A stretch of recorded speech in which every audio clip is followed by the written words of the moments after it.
Elijah the prophet lived in a difficult time. God's people were divided.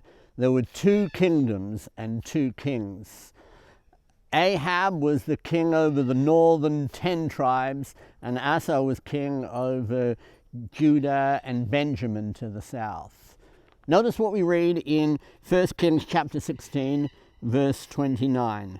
Now Ahab the son of Omri became king over Israel in the 38th year of Asa, king of Judah. And Ahab the son of Omri reigned over Israel in Samaria for 22 years. Ahab the son of Omri did evil in the sight of the Lord, more than all who were before him. It came about as though it had been a trivial thing for him to walk in the sins of Jeroboam, the son of Nebat, that he married Jezebel, the daughter of Ethbaal, king of the Sidonians, and went to serve Baal and worshipped him. Ahab and his wife Jezebel led the northern tribes of Israel into sin and worship of the wicked foreign god Baal. This is when God called our hero of the faith, Elijah. Notice in chapter 17 and verse 1. Now Elijah the Tishbite, who was of the settlers of Gilead, said to Ahab, "As the Lord, the God of Israel, lives, before whom I stand, surely there shall be neither dew nor rain these years, except by my word." God told Elijah to hide from the wicked King Ahab and Jezebel, and he hid him for 3.5 years, and sustaining him through various miraculous means. But then the time came for Elijah to go back to Ahab and show him the true power of God. 1 Kings 18 and verse 1. Now it happened after many days that the word of the Lord came to Elijah in the 3rd year, saying, "Go, show yourself to Ahab, and I will send rain on the face of the earth."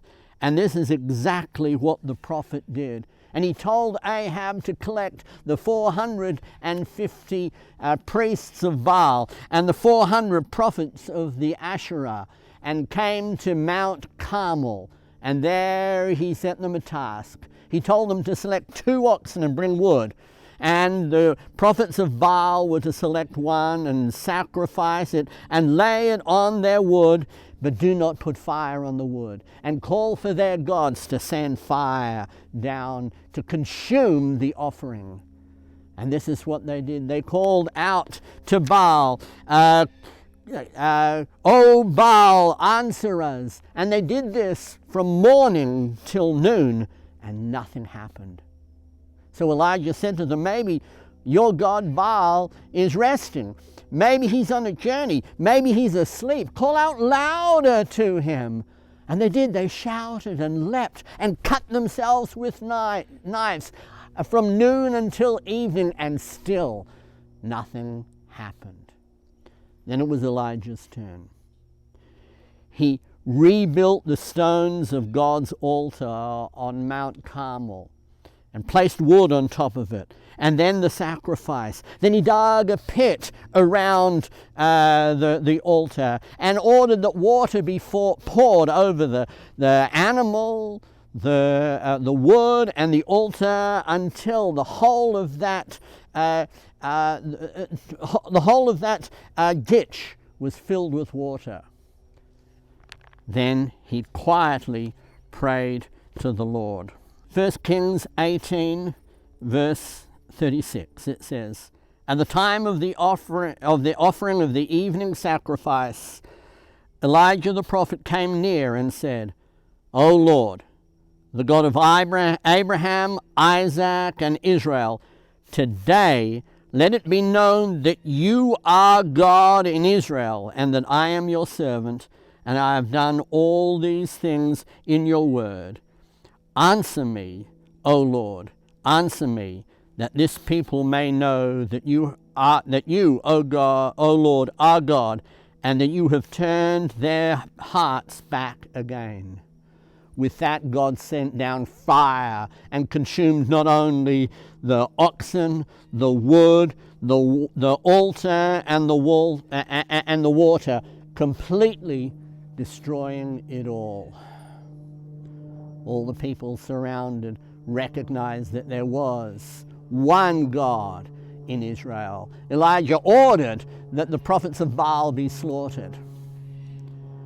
And then he prayed. He prayed for rain 7 times. Notice what we read in 1 Kings 18:44. And it came about at the 7th time that he said, behold, a cloud as small as a man's hand is coming up from the sea. And he said, go up and say to Ahab, prepare your chariot and go down so that the heavy shower does not stop you. In a little while, the sky grew black with clouds and wind, and there was a heavy shower. Ahab rode and went to Jezreel. Then the hand of the Lord was on Elijah, and he girded up his loins, and he outran Ahab to Jezreel. 3.5 years there had been drought on the land.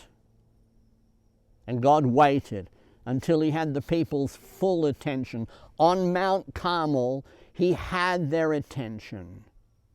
And Elijah prayed quietly to God, give us rain. James has a beautiful little side note on this in James chapter 5, verses 17 and 18.